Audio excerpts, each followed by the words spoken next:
సంగారెడ్డి జిల్లా జహీరాబాద్ ప్రాంతంలో పరిశ్రమలు వస్తే ఉపాధి అవకాశాలు మెరుగవుతాయని ఆశపడ్డారు ఈ ప్రాంత వాసులు. National investment and manufacturing Jones విస్తరణ పనులు మొన్నటి వరకు ఒక అడుగు ముందుకు 2 అడుగులు వెనక్కు అన్నట్టుండేది. ఈ మధ్యకాలంలో కొంత హడావిడి ప్రారంభం కావడంతో స్థానికులు సంతోషం వ్యక్తం చేస్తున్నారు.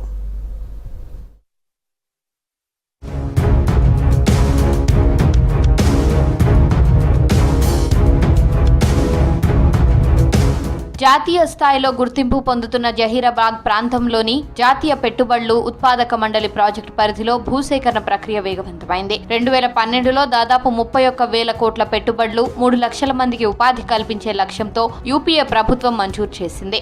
ఈ ప్రాజెక్టు కోసం మొత్తం 12,635 ఎకరాల భూమిని సేకరించాలని భావించారు. ప్రభుత్వం 5 ఏళ్ల క్రితం మొదటి విడతలో భాగంగా 3,500 ఎకరాలు సేకరించింది.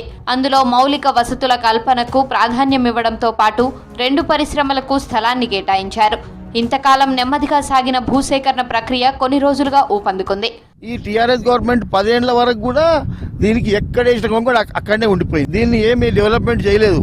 ఏదో నామమాత్రంగా బైపాస్ రోడ్డు స్టార్ట్ చేస్తున్నాము, తూతూ మంత్రంగా స్టార్ట్ అయింది. మళ్ళీ ఇప్పుడు మన రేవంత్ రెడ్డి గవర్నమెంట్ వచ్చినాక, కాంగ్రెస్ గవర్నమెంట్ వచ్చినాక ఇప్పుడు మన దామోదర్ సాబు కృషితోటి ఇది తొందరగా స్టార్ట్ తొందర వర్క్ కూడా కంప్లీట్ అవుతున్నది. దీని నుంచి తొందరగా ఫ్యాక్టరీలు వస్తాయి, మన ప్రజలకు మన నిరుద్యోగులకు ఉద్యోగం దొరుకుతుంది.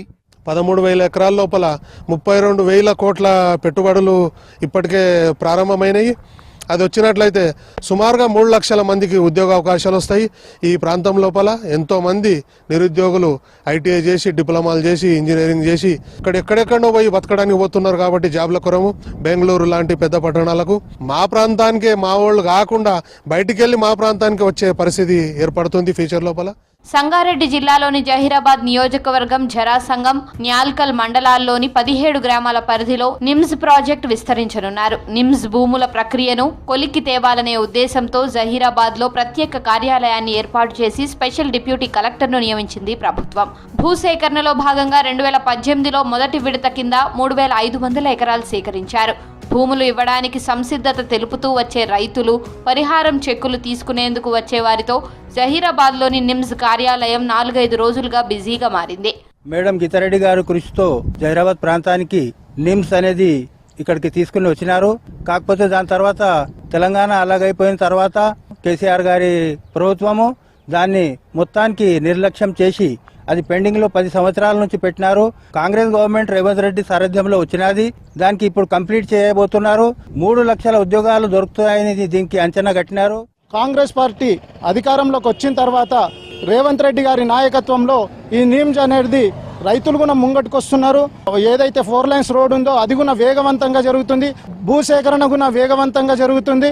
జనాలు కూడా ఆశలు ఉన్నారు. నిమ్స్ డెవలప్ అయితే ఇక్కడ ఉన్నటువంటి జహీరాబాద్ ప్రాంతం అభివృద్ధి జరుగుతుందని చెప్పేసి చాలా మంది యువత కూడా ఎదురు చూస్తున్నారు. నిమ్స్ లో రోడ్ల నిర్మాణం పనులు కొనసాగుతున్నాయి. మొదటి విడతలో సేకరించిన ఎల్గోయి, బర్దీపూర్, చీలపల్లి గ్రామాల పరిధిలో హుందాయ్ పరిశ్రమకు 109 ఎకరాలు, వెమ్ టెక్నాలజీ పరిశ్రమకు 511 ఎకరాలు కేటాయించారు. ఇంకా భూసేకరణ చేసేందుకు అధికారులు సమాయత్తమవుతున్నారు.